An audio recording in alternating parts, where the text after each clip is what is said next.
नाण्याच्या असतात दोन बाजू. आम्ही दाखवतो दुसरीही बाजू. आम्ही सज्ज आहोत या व्यवस्था परिवर्तनासाठी. आम्ही सज्ज आहोत आमूलाग्र बदलासाठी. घेऊन आलो आहोत एक यूट्यूब चॅनल, चाय ब्रेक कट्टा.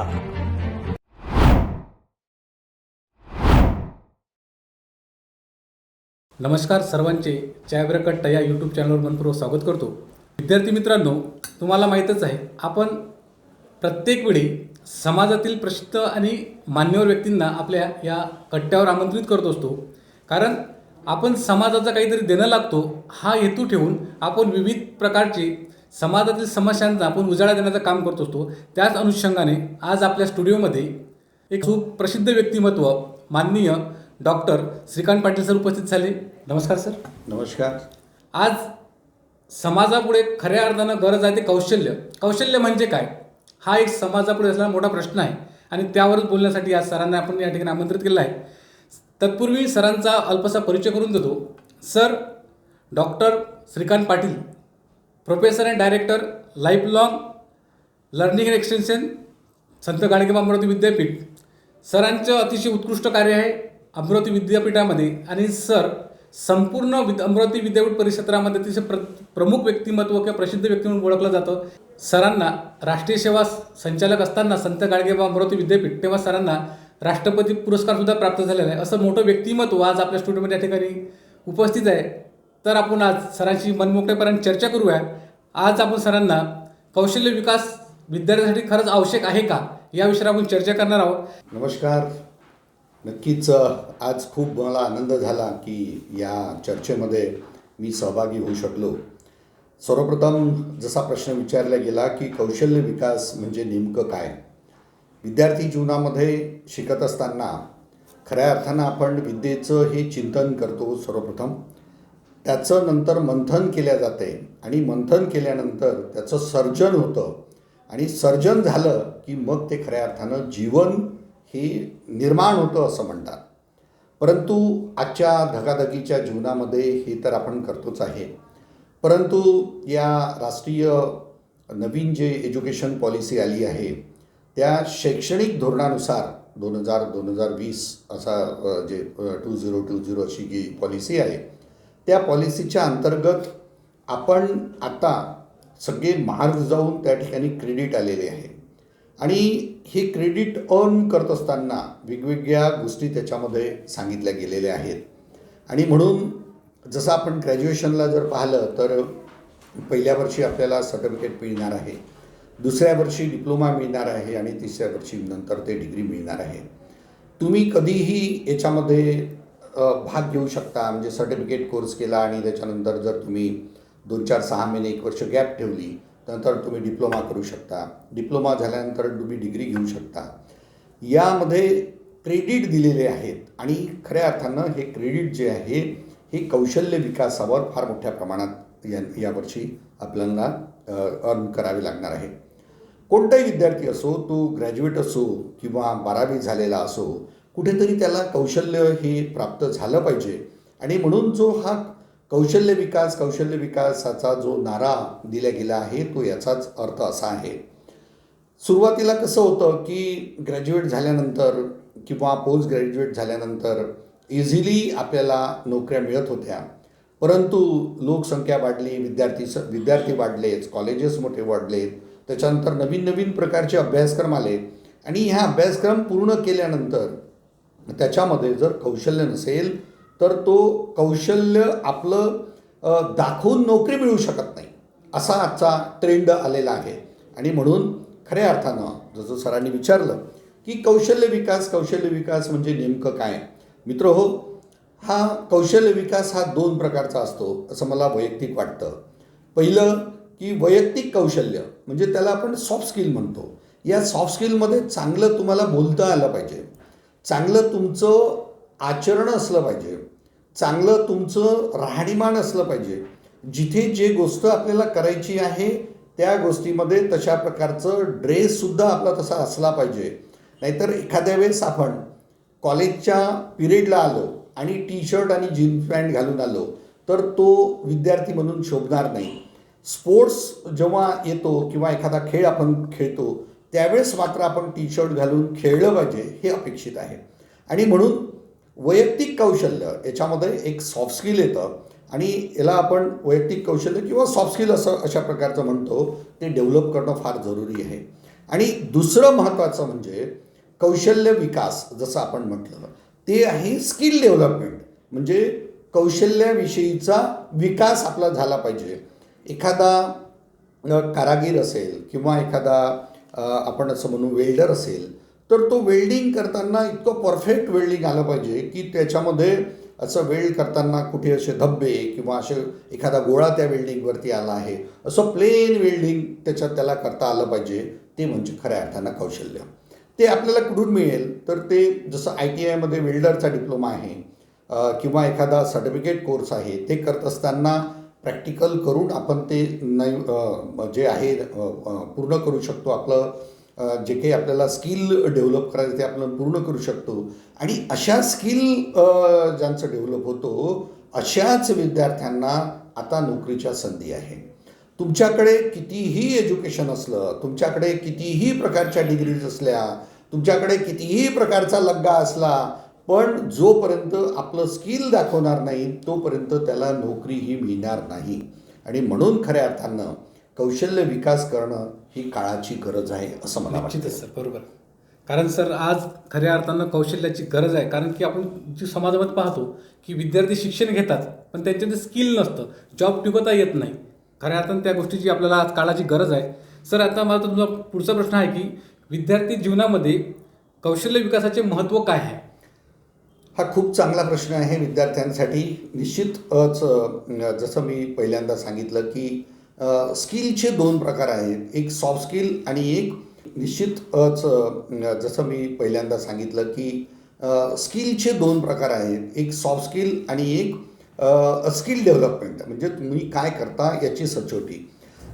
जर आपण असं पाहिलं तर आज विद्यार्थी यांना आपण म्हणतो की इंटरनॅशनल लँग्वेज इंग्लिश आहे, त्याच्यानंतर आपली नॅशनल लँग्वेज जी आता हिंदी आहे आणि आपली जी मराठी मायबोली आहे ती मराठी आहे. तुम्ही पाहता की या तिन्ही लँग्वेजचं आपलं जे प्रभुत्व आहे ना, अजूनही ते प्रभुत्व त्या लँग्वेजवरती आपलं आलं नाही आहे. म्हणजे समजा जर एखादा पॅरेग्राफ मराठीत जर लिहायला लावला तर त्याचे ह्रस्व दीर्घ त्याचे आत येणारे जे काही गोष्टी राहतात ते बऱ्याचशे जे शब्द राहतात हे आपण ते इंग्लिशमधले शब्द टाकतो. म्हणजे आपण मराठीत शिकत असताना मराठीत असताना आपण वेगवेगळ्या प्रकारचे जे इंग्लिशमधले शब्द त्याच्यात टाकतो. म्हणजे याचा अर्थ आम्ही पूर्णपणे मराठीसुद्धा आम्हाला येत नाही, चांगलं बोलता येत नाही मराठीमध्ये. किंवा आपण जेव्हा बोलतो कोणासोबत तर ते कशा प्रकारचं बोललं गेलं पाहिजे. म्हणजे याचा अर्थ असा की भाषा शिकणे हे फार जरुरी आहे. भाषा शिकणे हे म्हणजे तुमचं सॉफ्ट स्किल झालं, वैयक्तिक कौशल्य झालं. हे स्किलमध्ये येणार नाही, हे वैयक्तिक कौशल्य झालं. आणि ह्या वैयक्तिक कौशल्यामध्ये भाषा शिकणं हे फार जरुरी आहे. आपण जोपर्यंत एखाद्या भाषेमध्ये प्रभुत्व करत नाही तोपर्यंत आपलं जे छाप आहे इंटरव्ह्यू देत असताना किंवा दुसऱ्यांसोबत बोलताना ती आपल्याला समजत नाही किंवा आपली छाप त्याच्यावर पडत नाही. आणि म्हणून भाषा शिकणं हे फार मोठं जरुरी आहे. या भाषा कौशल्याशिवाय माणूस कुठेच त्याचा तरणोपाय नाही. दुसरं महत्त्वाचं गोष्ट म्हणजे मूल्य शिक्षण हे फार जरुरी आहे. याला सॉफ्ट स्किल असं सुद्धा म्हणतात. कारण भाषा मूल्य शिक्षण असं आहे, जोपर्यंत तुमच्यामध्ये आपली संस्कृती आपला जो इतिहास आहे हे आपण वाचणार नाही, आपण त्याच्यामध्ये त्याचा पूर्णपणे फॉलोअप घेणार नाही तोपर्यंत मूल्य शिक्षण म्हणजे तुम्हाला जोपर्यंत मिळणार नाही किंवा जोपर्यंत तुम्ही ॲक्वायर्ड करणार नाही तोपर्यंत याचा काही अर्थ राहणार नाही. आणि म्हणून मूल्य शिक्षण घेणे ही खऱ्या अर्थानं ही काळाची गरज आहे. तिसरा अजून माझा असा म्हणणं आहे की आदर हा प्रत्येक व्यक्तीचा ठेवला गेला पाहिजे.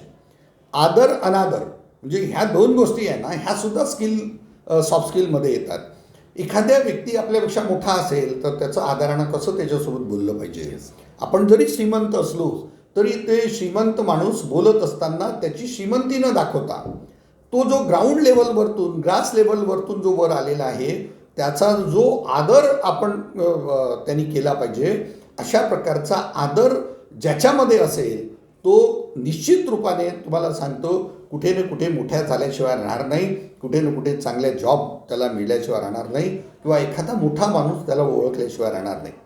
मित्र, आपण पाहता की एवढ्या सगळ्या गोष्टी होत असताना आपण म्हणजे आमच्या विद्यापीठामध्ये डॉक्टर बाबासाहेब आंबेडकर थॉट्स म्हणून जो कोर्स आहे किंवा MA in Chhatrapati Shivaji Maharaj thoughts and management नावाचा कोर्स आहे. हे कोर्स फक्त या कोर्सच्या माध्यमातून नोकऱ्या मिळाल्या पाहिजे असं नाही, पण या कोर्सच्या माध्यमातून जर आपण ते कोर्स दोन्ही शिकलो किंवा ते आत्मसात केले किंवा त्याची डिग्री जर घेतली तर आपल्यामध्ये एक चांगले सुसंस्कृतिकपणा निर्माण होईल, संस्कृती आपली डेव्हलप होईल, आदर अनादर आपण करू, भाषेचं कौशल्य त्याच्यामध्ये आपण ठेवू आणि खऱ्या अर्थानं एक चांगला वक्ता म्हणून समाजापुढे या समाजाला शिक्षित करण्यासाठी अजूनही मी असं म्हणतो की जोपर्यंत सॉफ्ट स्किल राहणार नाही, वैयक्तिक कौशल्य राहणार नाही, तोपर्यंत तो समाज पुढं गेला असं आपण म्हणणार नाही.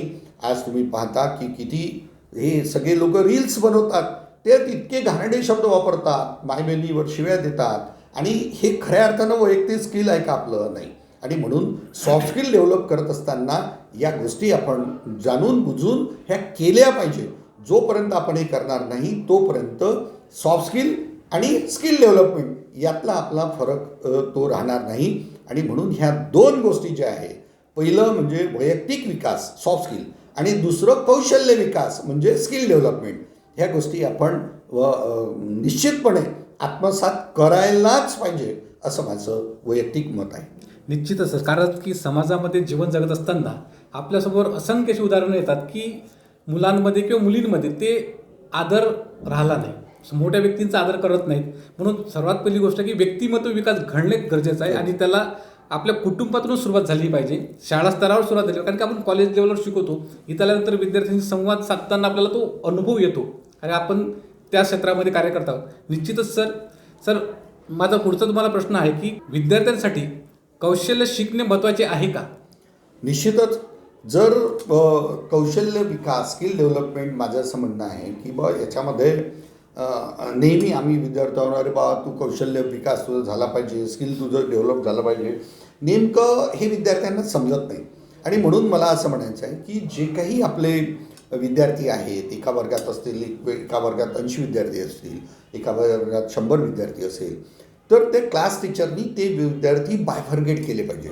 आता बायफर्गेट कसे करायचे, तर काय होतं की आपण एखादा स्पर्धा परीक्षेचा कार्यक्रम घेतो आणि त्याच्यात पूर्णच्या पूर्ण क्लास बसवून टाकतो आणि लोकांना बाकीच्या विद्यार्थ्यांना काही त्याच्यात इंटरेस्ट नसते, कारण त्यांच्या वडिलाचा कोणाचा बिझनेस असतो, कोणाचं एखादे त्याचे वडील नोकरी करत असतात किंवा त्याचे वडील शेती करत असतात, म्हणून त्याला त्या स्पर्धेमध्ये इंटरेस्ट नसतो.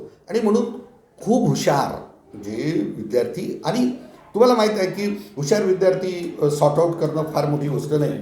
80 विद्यार्थ्यांमधून जर हुशार, चांगल्यापैकी हुशार विद्यार्थी ज्यांचं 1 महिन्याआधी जे शिकवलेलं आहे लक्षात राहते, असे विद्यार्थी आपण स्पर्धा परीक्षेकडे साठी निवडले पाहिजे.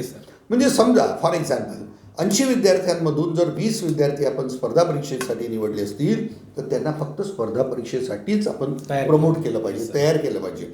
हजार बाकीचे विद्यार्थी अंदर आपण घुसवतो आणि त्या विद्यार्थ्यांना सुद्धा स्पर्धा परीक्षेत ध्यान देतो, ते बिलकुल चुकीचं आहे. कारण हे 20 जे तयार करणारे आहे, हे 60 त्याच्यात जर ॲड झाले तर ते पूर्णच्या पूर्ण आपलं बरोबर आहे सगळं हे होऊन जाईल.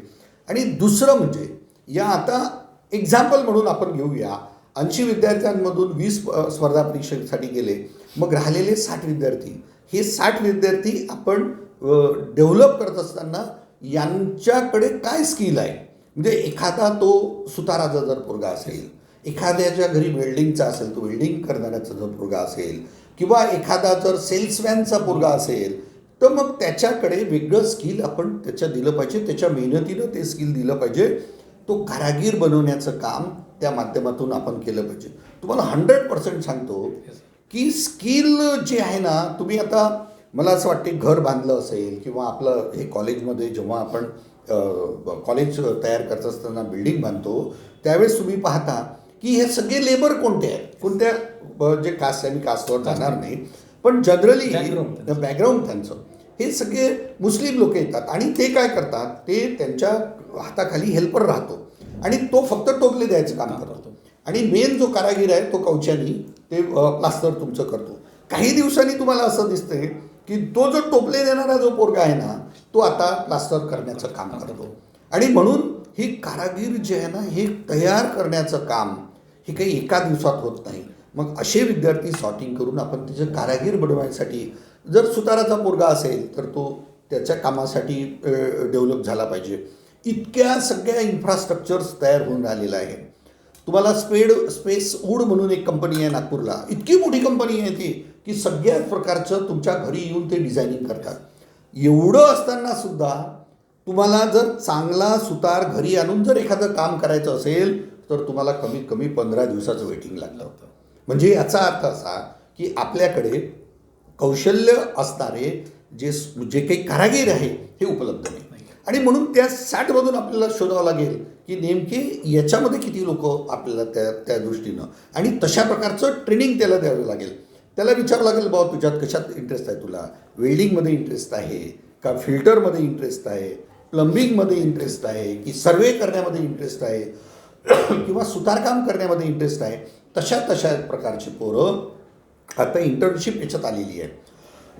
जवळपास ती 6 महिन्याची इंटर्नशिप आहे आणि या इंटर्नशिपमध्ये जर आपण तशा प्रकारचे पोरं जर डेप्यूट केले तर कोणताही सुतार असो, वेल्डर असो, त्याला फुकटात लेबर भेटून राहिलं ना, आणि म्हणून त्याचं स्किलही डेव्हलप होईल आणि त्याच्याकडे काम करत असताना त्याला ती संधी मिळेल.